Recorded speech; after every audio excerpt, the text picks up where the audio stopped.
আলামিন জানায় দেন, একেবারে যথা সময়ে মৃত্যু চলে আসবে।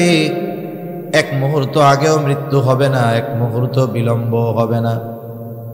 যখন আমার আপনার দেহ থেকে রূহটাকে মালাকুল মাউত বিচ্ছিন্ন করে ফেলবে, এই দেহটা অচল নিশ্চল হয়ে যাবে।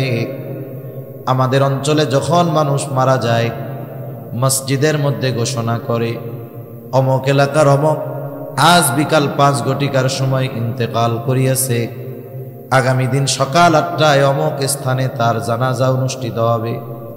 অতএব সকল ধর্মপ্রাণ মুসলমানদেরকে উক্ত মরহুমের রূহের মাগফিরাত কামনায় তার জানাজায় শরীক হওয়ার জন্য বিশেষভাবে অনুরোধ করা গেল। এই রকম প্রচার আপনাদের অঞ্চলে করে না?